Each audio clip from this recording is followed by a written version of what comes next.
Olá a todos e a todas, meu nome é Felipe Ornel, eu sou psicólogo e hoje nós vamos falar sobre um tema que é bastante interessante. Ele foi o assunto da semana passada no portal Previne Saúde Mental, que é o triângulo dramático. Como é que nós nos colocamos nas relações, como é que nós reagimos diante de situações, sobretudo de conflito, quais papéis nós podemos adotar e quais as implicações disso para a nossa saúde mental, para a nossa saúde social com as outras pessoas, né, e para a nossa qualidade de vida.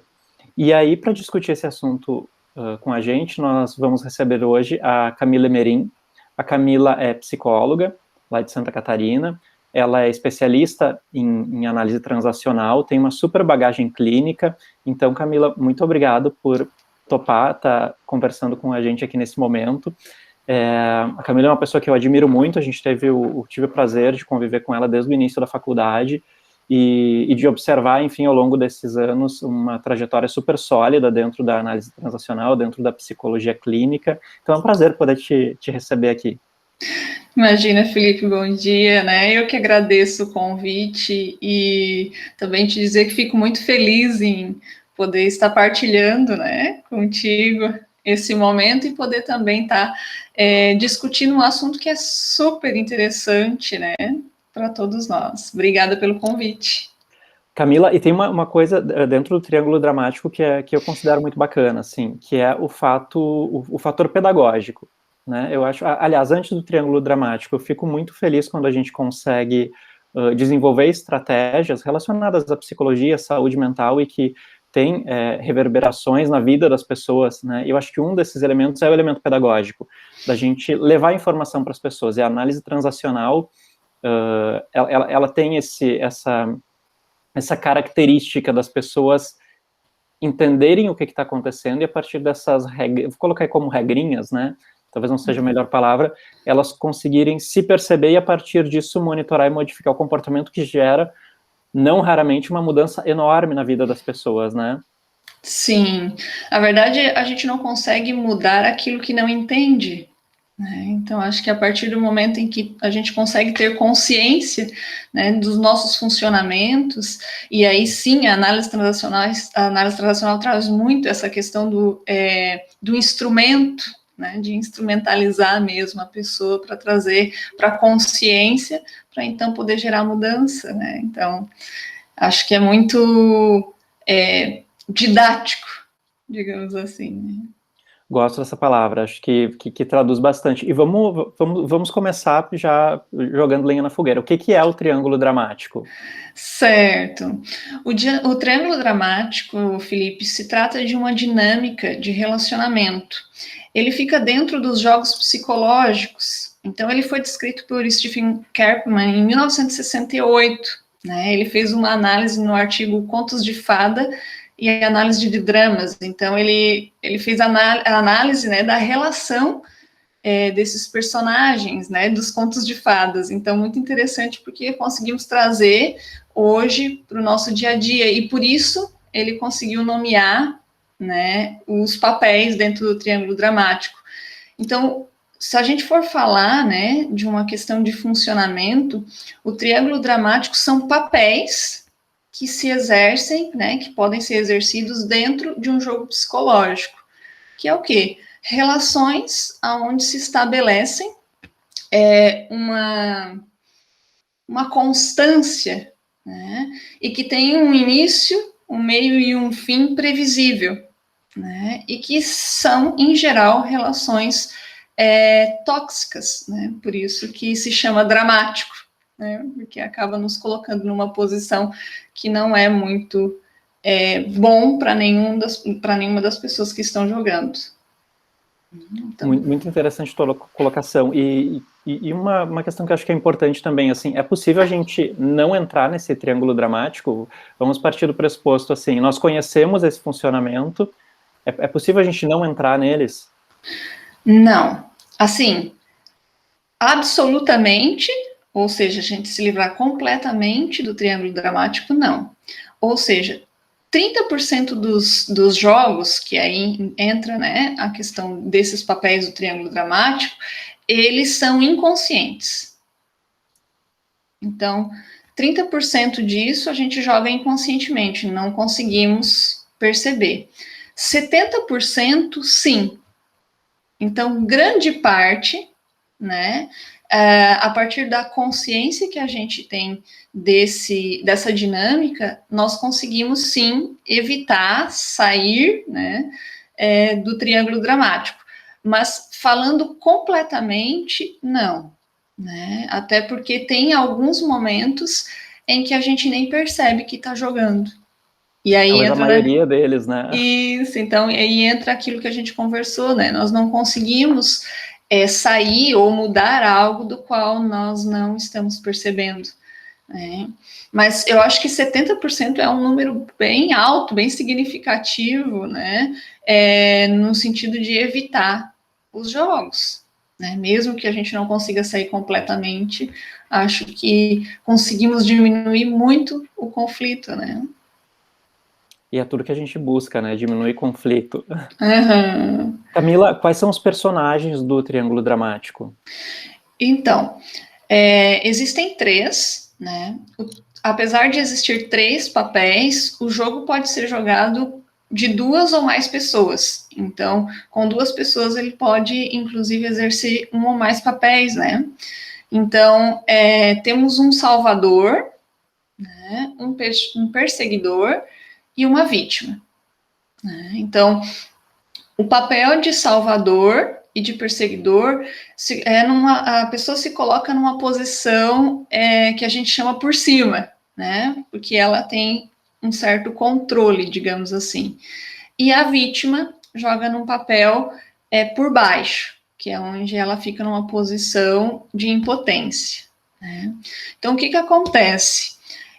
Tanto os papéis, né, a pessoa pode jogar 1 ou mais papéis, né, ela pode inverter, por isso que na imagem do triângulo dramático, as flechas vão e vêm, né, na posição, porque a gente pode mudar, a gente dentro de uma mesma situação, a gente pode mudar a posição. E, assim como o papel, existem sentimentos relacionados a esses papéis. Então, por exemplo, a vítima não é uma vítima real, né? Então, por exemplo, uma pessoa que é atropelada, né? Ela é uma vítima real, ela não conseguia sair daquela situação, né? A vítima no triângulo dramático é uma pessoa que se coloca naquela posição, numa posição de impotência, numa posição da qual ela não consegue sair ou que ela não consegue fazer algo por ela mesma. Então, ela não assume a responsabilidade pelas escolhas dela e pela própria vida. Então, é uma pessoa que se coloca nesse papel, ela se vê assim, né? Não que ela seja isso, mas ela se vê. A figura, né, o papel do salvador é a pessoa que assume a responsabilidade pelo outro. Então, ele tenta resolver o problema do outro, relacionado muito com o sentimento de culpa. Então, a pessoa que joga no papel de salvador, ela tem um sentimento muito grande de culpa, né? Então, quando ela veja alguém que está numa posição de vítima, ela logo já se sente na responsabilidade de assumir aquilo para ela e então salvar aquela pessoa. Então, o salvador não é a pessoa que ajuda, né? É interessante a gente diferenciar isso, né? Não é a pessoa que ajuda o outro. O salvador é a pessoa que assume a responsabilidade pela vida ou pelo problema do outro, né? E temos o perseguidor. O perseguidor, ele fica numa posição em que ele critica a vítima ou que ele sente raiva, né? Ele fica zangado com a pessoa que se coloca na vítima, né? Na posição de vítima. Então, é um papel que está muito relacionado com o sentimento de raiva. Então, as pessoas que se sentem sobrecarregadas, né? Que se sentem, que muitas vezes jogam no papel de salvador, assumem a responsabilidade pelo outro, e se sentem sobrecarregadas e então ficam com raiva da vítima e aí então a persegue. São esses 3 papéis e esses 3 sentimentos que estão relacionados principalmente. Como é difícil a gente conseguir quebrar esse triângulo, né? Porque aí, possivelmente, as pessoas que estão assistindo a gente agora vão pensar assim, pô, mas naquela situação... Acho que tem um elemento interessante que tu trouxeste, né, Camila? Que é a pessoa mudar de papéis. Sim. Se a gente pudesse trazer para uma situação bem prática, assim, sei lá, numa situação financeira, em que eu preciso fazer o pagamento de alguma conta, sobre a qual eu não me planejei, ou eu assumi sem ter responsabilidade, e aí tu te coloca numa posição de salvar, me salvar dessa situação. E aí, possivelmente, eu que estou no papel de vítima, depois, provavelmente não vou conseguir pode acontecer de não conseguir dar conta, de te retribuir isso, e aí eu passo a ser o teu perseguidor e tu passa a ser a vítima, ou tu a ser meu perseguidor, então isso é muito complexo. Sim, sim. E esse exemplo que tu desse, né, é muito interessante, porque assim, se a vítima, num papel onde ela não consegue assumir a responsabilidade financeira dela, né, o salvador, ele entende que ele precisa fazer alguma coisa, só que é ele quem define. Então, assim, ok, então eu te ajudo, Felipe, mas aí nós vamos fazer assim. E aí eu vou definir, né? Como que a gente vai fazer, como que a gente vai resolver, e aí eu resolvo para ti aquilo. Pra ti, Né? não contigo. Exatamente, eu resolvo para ti isso. E aí isso abre a margem para que tu te sintas como alguém realmente impotente, o que pode gerar a raiva, assim, né? Que é, por exemplo, poxa, né? A pessoa vai lá e decidiu tudo para mim, né? O que facilita a mudança de papel, que aí, como tu falasse, né? A pessoa vai para perseguidor, né? Como, por exemplo, assim, mas aí tu resolveu, não era assim que eu queria resolver, né? E o salvador, que foi quem resolveu, vai para o papel de vítima como, poxa, eu só queria ajudar, né? Tava só ajudando, e olha só o que tu me retribui. E acho que é importante a gente sinalizar, né, Camila, que algumas profissões, elas estão particularmente em papéis que podem ser, a palavra talvez não seja seduzidos, mas colocados nesse triângulo, né, agentes, psicólogos, né, advogados, que são para quem a gente está falando, médicos, enfim, profissões que quando tu busca um auxílio de um psicólogo, de um médico, de um enfermeiro, de um advogado, né, tu tá numa situação de fragilidade, tu busca a resolução de algum problema. Talvez para advogado seja até mais complexo, né, dado o processo dinâmico aí do direito. Então, é muito interessante de poder perceber que essa posição de salvador em que as pessoas colocam o profissional em muitos momentos, ela pode se inverter, né? Por exemplo, no caso do advogado, se a causa não for ganha, né, o que também não depende só dele, vai depender, enfim, da legislação, do judiciário e tudo mais. Então, como é interessante a gente poder ficar atento a esses jogos, né, e poder deixar claro, deixar os papéis claros e as limitações claras, as regras claras.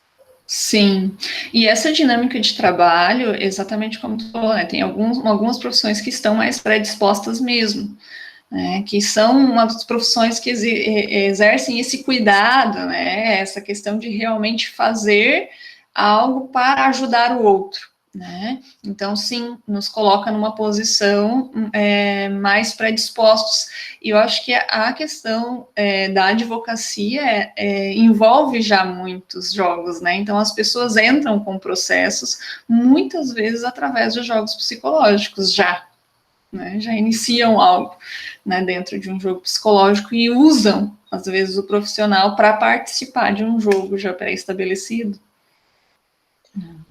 Os jogos não nascem aleatoriamente, né, Camila? Aliás, por que os jogos acontecem?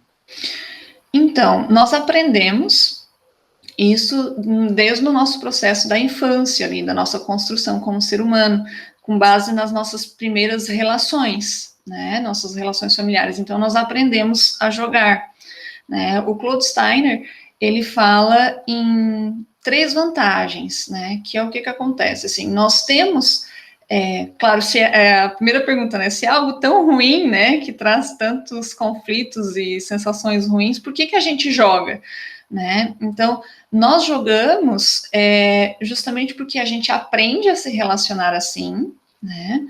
E Claude Steiner fala sobre essas 3 fomes que são supridas através dos jogos, que a gente chama de vantagens, né? Que é a questão da fome de estímulo, que é o quê? A gente se sentir reconhecido, a gente se sentir importante. Então, por exemplo, às vezes no papel de salvador, o salvador pode se sentir como alguém importante. Olha só, né? O quanto eu posso fazer pelo outro, né? E se não fosse eu, né? O que seria dessa pessoa? Então, existe esse ganho de reconhecimento, que não é o que a gente chama de algo espontâneo, né? É algo que não supre absolutamente, não é algo de intimidade. E a vítima, por exemplo, pode ganhar atenção, né? O fato de não assumir as responsabilidades, né? Então, ter sempre alguém para culpar, isso é uma vantagem, né? Uma outra vantagem é a questão da estruturação de tempo. Então, muitas vezes a gente se relaciona com os jogos porque são algo estruturados já. Socialmente, nós já entendemos que é isso que se espera do outro, né? E uma outra vantagem que é a fome de posição existencial. Então, muitas vezes, nós temos uma crença psicológica, né, construída, e o jogo psicológico é uma forma de confirmar aquela crença, né, aquela posição existencial. Então, se eu penso, por exemplo, que eu sou alguém que realmente não consigo dar conta da minha vida, que sou um fracassado, a minha tendência é jogar jogos como vítima para confirmar aquela posição, né? Ou se eu tenho uma crença de que sou eu quem preciso arrumar tudo, ou sou eu quem preciso assumir as coisas, porque senão as coisas não acontecem, eu tenho uma tendência a jogar no papel de salvador ou de perseguidor, porque aí então eu confirmo essa crença para mim. Então, isso supre algumas necessidades psicológicas internas. Por isso que a gente joga. E como é interessante a gente poder entender isso, né? De que os comportamentos que a gente tem, eles não são aleatórios, que a gente segue um script que, na verdade, é muito previsível. Né? Eu sei que script na análise transacional, ele tem um sentido um pouco mais amplo do que eu estou trazendo aqui, mas a gente tem um comportamento que ele é muito previsível, né? Sim. Eu sempre falo para os pacientes que eu não gosto da ideia de certo e errado no consultório, eu gosto da ideia do que funciona, né? De contextualismo funcional. Esse comportamento funcionou para quê? Né? Porque vamos pensar assim, aquele menino que talvez estava acima do peso na escola e sofria bullying, né? E aí ele aprende em algum momento que se ele bater, ele não apanha, não sofre bullying, isso passa a ser uma estratégia muito funcional naquele momento, né? Sim. E aí, quando tu pega ele já adulto, né, e assim, bom, mas por que ele está sendo agressivo, por que ele é tão intolerante à frustração, e tu começa a reconstruir historicamente isso, tu percebe que tudo que é disfuncional hoje, em algum momento saciou alguma necessidade, né, física ou psicológica ou relacional e etc. Sim. E exatamente, então, isso é uma construção, né? Tanto os nossos papéis, porque mesmo que a gente possa jogar em todos os papéis, né, Felipe, do triângulo dramático, nós temos um preferido. Então, é o que o Bernie chama da isca, né? Então, nós temos um papel que nós vamos fisgar a isca mais facilmente. E aí isso tem relação, sim, com o nosso script, né? E tem ganhador? Tem papel melhor, tem papel pior? Não. Na verdade, o desfecho do triângulo dramático, ele é ruim para todas as pessoas que jogam, para todos que estão nos papéis, né? Então, não há um desfecho bom, porque mesmo a vítima que é salva vai sair achando que não foi bom, né, que se sentiu impotente, que aquilo talvez não resolveu tanto quanto gostaria, ou que o outro, né, que ela não pode, às vezes, manifestar algo porque o outro vem e a critica. Tanto aquele que salva, que sente que não foi retribuído o suficiente, né, tanto o perseguidor, que tem a ideia de que não importa o quanto ele faça, né, nunca vai ser suficiente para a vítima, né? Então, assim, o desfecho dos jogos é algo que causa mal-estar para todos os jogadores, né? E isso, na verdade, é um dos indícios para a gente identificar um jogo. Essa seria a próxima pergunta. Como é que a gente identifica que está num jogo? Isso. Os jogos, eles são numa repetição. Então, assim, não sei se tu já te percebeu, né? Às vezes numa relação que mesmo antes de falar, tu já sabe mais ou menos o que a pessoa vai dizer e como que aquilo mais ou menos vai acabar, né? Então, essa repetição de algo assim, mas eu já vi isso, isso já aconteceu, né? A noção de que aquilo já aconteceu, às vezes não com a mesma pessoa, mas numa semelhança, né? Num contexto muito semelhante. A previsibilidade também é um outro indício de a gente já saber mais ou menos o final antes que aquilo acabe. Então, muitas vezes, tem um jogo que o Eric Berne descreve que é muito interessante, que é o Sim Mas, né? Que é um jogo jogado pelo salvador e por uma vítima. Então, uma vítima da qual se queixa, né? Se queixa de algo que está incomodando ela, e o salvador que tenta achar uma solução. Né? Não sei se tu já te deparou com uma pessoa assim, que aí a pessoa diz assim, eu precisava ir numa reunião, mas não tem com quem deixar meus filhos. E aí o salvador diz assim, bom, contrata a fulana de tal para ficar com as tuas crianças. E ela diz, sim, mas é que ela é muito jovem, não tem, né, talvez não vá cuidar bem das crianças. E aí o salvador, então, se coloca às vezes no papel e diz assim, não, então contrata a fulana de tal, que tem mais experiência. Sim, mas é que ela talvez seja um pouco rígida demais com as crianças, né? Então eu não gosto muito disso. E aí, então, bom, então leve as crianças na reunião. E aí a pessoa diz, sim, mas é que se eu levar elas, eu não consigo me concentrar o suficiente, né? Até que o Salvador se cansa, né? Porque entende que não importa quantas soluções ele dê, a pessoa sempre vai achar um sim, mas. Uhum. Né? Ou seja, a previsibilidade, né? A ideia de que não importa mesmo. Tu pode continuar esse diálogo por horas. Né? O foco não... Desculpa. Isso. E aquilo realmente não vai ter fim, porque a pessoa não quer uma solução. Era isso que eu ia colocar. O foco nos jogos psicológicos, no triângulo dramático, ele passa a não ser o problema real, mas sim as necessidades psicológicas não supridas. Isso, As pessoas não estão exatamente. focadas no problema, é isso? Isso, exatamente. Elas não jogam com o intuito, porque socialmente, né, falando, parece um diálogo natural de alguém que está colocando um problema e alguém que está sugerindo, né, uma solução. Só que psicologicamente falando, internamente, não é isso que está acontecendo, né? Aquela pessoa está se colocando numa posição queixosa, né? De vítima, da qual ela está num problema que não há solução, e não porque não há uma solução real, mas porque ela não quer que aconteça uma solução ali, né? O que ela não quer é, tu não vai me impor uma solução. Né? Então, tu cansa o Salvador, e o Salvador pensa, poxa, eu tô te dando todas essas alternativas e ainda assim não é suficiente. Pensando aqui o como é empoderador tu conseguir te dar conta desses scripts, né? Quando tu diz que a forma de conseguir identificar o triângulo dramático é a partir do script, é a partir da repetição, é a partir dos papéis de preferência da gente, quanto isso traz pra gente a possibilidade de mudar comportamento, e mais do que mudar comportamento, né, Camila? De conseguir entender o que está por trás do comportamento, né? Sim. Uhum. E o como é difícil também, né? As pessoas se sujeitarem, se colocarem nessa posição de poder olhar para dentro e dizer assim, bom, eu tenho tendência a jogar determinados jogos em função de determinadas características e sentimentos e aprendizados, né?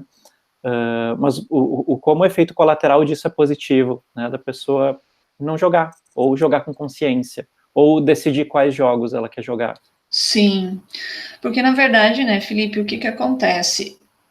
Os jogos, o desfecho sempre vai ser ruim. Então ninguém vai sair satisfeito, né, dessa relação. E aí o que que acontece, né? A gente sai daquela vivência sempre com uma sensação estranha, né? Como se Isso algo pode ser mais um tivesse. indício de que está jogando, quando tu sai da Mas, situação. exatamente, mais um indício, né? Essa sensação, quando a gente está numa relação que a gente sai, parece sem entender o que aconteceu, né? Com aquela uma sensação ruim sem entender. Então, eu acho que isso é importante, até mesmo por essa questão que tu falou do autoconhecimento, assim, de a gente estar vivendo uma coisa e perceber por que, que a gente está sentindo aquilo, né? Porque, de fato, né, a gente pode estar dentro de um jogo. Perfeito. E deixa eu fazer uma última pergunta, então. Como é que a gente quebra esse ciclo? Certo. Nós temos dois aspectos diferentes, né? Nós temos uma quebra de ciclo quando a gente percebe o jogo do outro e quando a gente tem consciência dos nossos. Então, quando se trata do jogo do outro, né? John Dusai, ele apresentou 4 formas de sair do jogo, né? A primeira é quando tu identifica que uma pessoa está jogando contigo, né? Às vezes tu expor o jogo. Então, tu colocar para a pessoa, né? Então, nessa situação, por exemplo, do sim, mas, né? Bom, tu percebe que não importa quantas situações eu te coloque, tu sempre vai achar um problema, então, né? Isso seria expor o jogo. Porém, Felipe, em geral a gente usa esse recurso em terapia. Por quê? Porque, às vezes, se o jogo é exposto no momento em que a pessoa não está aberta a receber aquilo, ela tende a mudar o jogo e não a sair dele. Ela só vai jogar um outro jogo, né? Então, a pessoa precisa estar com um nível de entendimento ou até abertura para receber aquilo para a gente expor o jogo. Né? Então, expor o jogo é uma alternativa um pouco arriscada para quem não domina muitos jogos psicológicos, né? E o triângulo dramático. Camila, só uma situação, desculpa te interromper, mas a gente pensando assim, que os jogos eles não se estabelecem aleatoriamente, eles dizem respeito, né, a necessidades psicológicas das pessoas, do perseguidor, né, com a sua raiva, da vítima com a sua sensação de não dar conta do mundo, do salvador com a sua culpa, né. Uhum. Se a gente for olhar no ambiente familiar, esse jogo ele se repete durante muitos e muitos anos, e possivelmente dentro das organizações as pessoas também acabam se colocando em situações laboratoriais, né, e até facilitando talvez o desenvolvimento de um burnout, por exemplo, em que a instituição também pode jogar esse jogo, né, que as outras pessoas jogam esse jogo e que a pessoa pode não ter... Tem uma coisa que a gente fala em terapia cognitivo-comportamental, que é não partir do pressuposto que as pessoas que convivem com o paciente são saudáveis, né? Porque às vezes não são. Uhum. Muitas vezes não são, e o paciente ter uma conduta mais racional, mais adulta, como a gente diria na análise transacional, o ambiente não sustenta isso. Uhum. Uhum. Sim. Em consultório, né, até tive uma situação, tu falou em empresa, né, tive uma paciente que relatou algo muito interessante de uma dinâmica assim, né, onde uma cliente exigiu, né, então, ela era uma paciente que tinha uma tendência a jogar de vítima, né, necessitando uma salvação no aspecto de mostrar o quanto ela era boa, né? Então, ela queria que as pessoas sempre reforçassem isso para ela, porque ela não acreditava. Então, ela sempre esperava que alguém dissesse isso para ela, né? E aí, ela atendeu uma cliente que entrou de perseguidora, né? Dando uma condição para ela. Então, ou tu faz isso, ou eu não fecho contigo o negócio e eu preciso para tal data, né? E aí, ela, né, entrou dentro do processo de script dela, entendendo que logo eu não vou dar conta, então eu não sou boa o suficiente, né? E aí ela começou a ficar, né, extremamente angustiada, e aí ela buscou uma salvação na chefe dela, né? E aí a chefe dela entrou como salvadora e disse assim, não, ok, tu te acalma, né? Não é assim que funciona.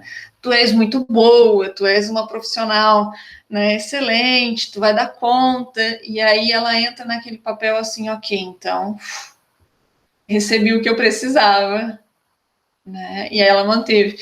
Nesse caso, né, o jogo, claro, ela não ficou bem, porque ela continuou sentindo a sensação, né, de que ela não era boa o suficiente, né, e aquela sensação ruim. A cliente continuou não satisfeita, né, continuou perseguindo, né, e a chefe continuou tentando ajudar ela fazendo, né. O desfecho não foi bom, não foi positivo ali, né.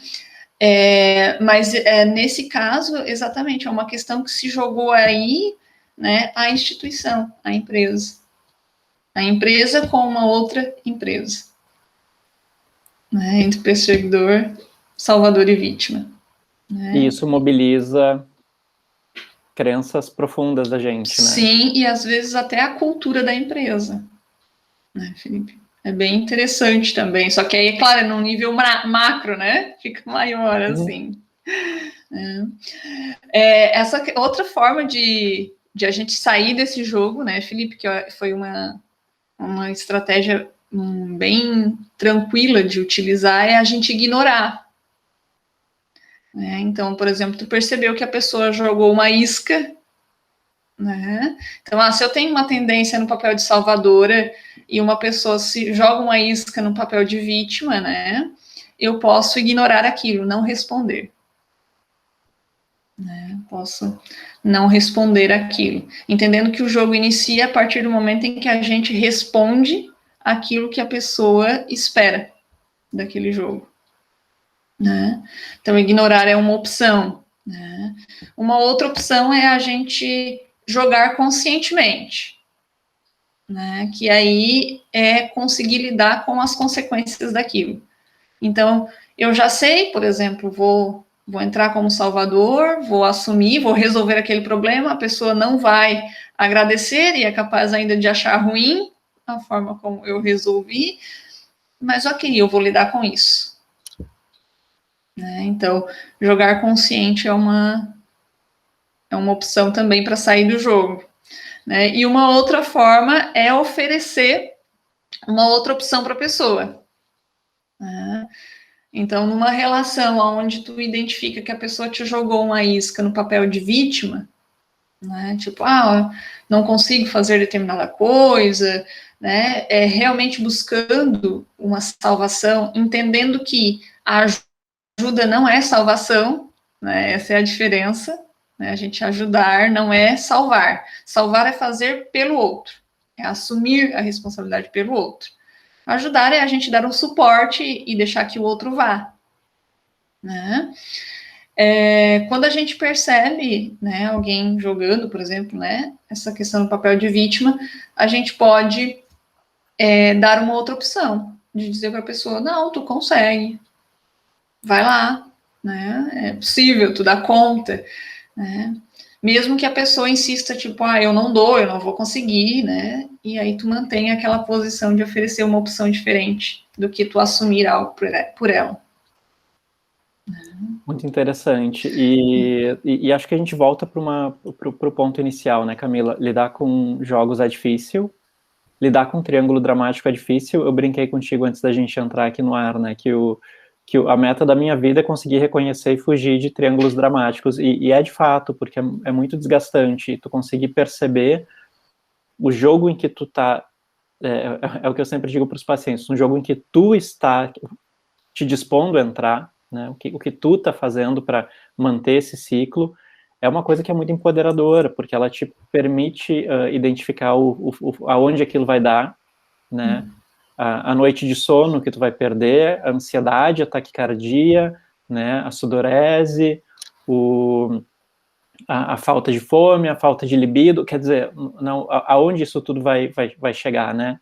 E as pessoas costumam dizer, não, mas é só uma situação. Não, não é só uma situação, isso pega gatilhos que são muito profundos, né? Sim. Meus, teus, de quem está assistindo, e cada um nos seus. E a gente precisa entender isso para conseguir saber quais batalhas a gente quer lutar e aonde a gente vai investir para mudar esse desfecho, ou aceitar, né? E sabendo já das consequências. Isso é muito interessante. Sim, e eu acho que esse processo de consciência, né, Felipe, é interessante justamente por isso, assim, ó, que tu colocasse, né, de entender que não é uma situação simples, né, a gente falando assim, parece, didaticamente falando, parece muito simples, mas quando a gente está na relação, é algo complexo, e quando a gente vê, a gente já está dentro daquele jogo, né?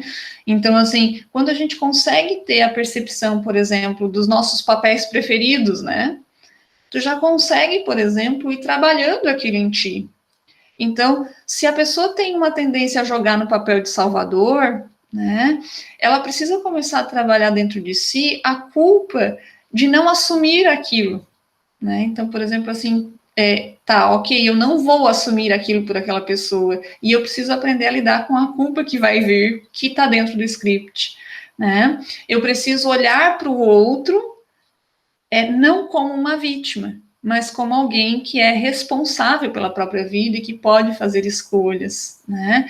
Se eu jogo no papel de vítima, e eu me vejo, identifico fazendo isso, né? Se eu tenho a consciência, eu consigo entender que se eu não assumo as responsabilidades da minha vida, se eu não assumo, né, as minhas escolhas, eu vou estar sempre numa posição onde eu estou infeliz, onde a vida fica me jogando para os lados que eu não quero, né? Porque eu não escolho, é o outro quem escolhe para mim. Né? Mas não porque o outro faz isso, mas porque eu quero, porque eu deixo que isso, né, que isso aconteça. Então, se eu percebo, eu consigo começar a trabalhar isso ao ponto de sair, né, de mudar esse comportamento. Né? A mesma coisa do papel do perseguidor, né? Se eu percebo que é o papel onde o conflito sempre fica muito escancarado no perseguidor, né? Então é aquela pessoa que está sempre cheia de inimigos, né? Porque ela persegue mesmo. Então, se a pessoa percebe que o olhar dela sempre é para a crítica, para o defeito, né? Começar também a tentar olhar num aspecto menos crítico e mais entendedor, né? Menos pai crítico e mais adulto, né? Como diz a análise transacional, de a gente poder olhar mais racionalmente, buscando entender e não julgar. Né? Isso facilita também sair do papel. Então, eu acho que a partir do momento em que a gente consegue perceber isso, né, Felipe, a gente consegue nos dar opções. Quando a gente não vê, nós não temos opções. A gente só joga. Ampliação de repertório. Eu sempre falo para os pacientes, a maioria dos meus pacientes hoje são pacientes que têm o transtorno por uso de alguma substância, né? E eu sempre brinco que a estratégia, a forma como a gente olha para as coisas no consultório, numa segunda-feira de manhã, numa terça-feira de manhã, numa quarta-feira à tarde, ela é diferente do gatilho que vai acontecer na sexta-feira à noite ou no sábado à noite, né? No consultório o paciente está protegido, enfim, a gente está olhando a partir de uma via racional, né? Usando o sistema pré-frontal do cérebro. A decisão ela é límbica, né? Ela envolve uma série de emoções que acaba deixando mais nublada a capacidade de racionalizar, né? De olhar de forma adulta para isso. Então, como é importante o processo de acompanhamento terapêutico também na identificação desses papéis, né? Acho que fica também a reflexão dessa nossa conversa, assim, para as pessoas que se identificaram, para as pessoas que perceberam que seguem jogando, ou que não se deram conta ainda que estão jogando, mas que percebem que o resultado das relações, ele segue por uma mesma linha, que essas pessoas se colocam em papéis semelhantes, com reclamações semelhantes, com posturas semelhantes e com sintomas semelhantes, né? O como é importante e o como é válido tu buscar um acompanhamento, né? Para um profissional que vai conseguir olhar para essa situação de fora, vai te ajudar a analisar isso tudo e a buscar opções mais assertivas de comportamento, de identificação, de consciência, né? e como isso melhora a qualidade de vida das pessoas, né? No primeiro momento pode gerar um choque, a pessoa começa a entrar em contato com as coisas e dizer, meu Deus, eu sou assim, e agora, o que eu faço? Mas no segundo momento isso é tão empoderador e é tão bonita essa evolução, né, e essa consciência a respeito dos próprios processos.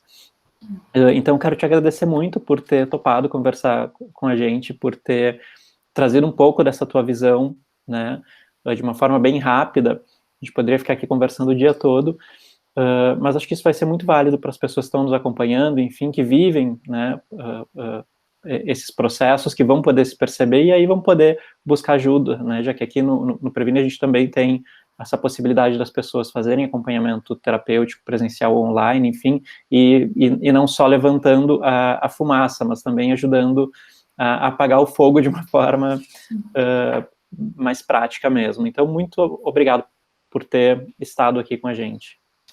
Eu que agradeço o convite, né? Fico muito feliz de poder estar trazendo análise transacional para essa discussão, né? E poder discutir um pouco esses instrumentos, né? E como tu falasse, acho que o processo terapêutico ele é algo desafiador, né? Muitas vezes difícil, mas libertador, né? Saber que a gente pode fazer diferente, que não precisa ser assim sempre. Muito bom. Camila, muito obrigado de novo. Esperamos poder te receber aqui outras vezes. Claro, fica aberto a convites. Falar sobre jogos psicológicos na próxima vez. Tá certo. Tá bem? Ficamos por aqui, então. Obrigado de novo. Obrigado a todas as pessoas que estão assistindo. O link pro texto que está no Previne também vai ficar aqui abaixo.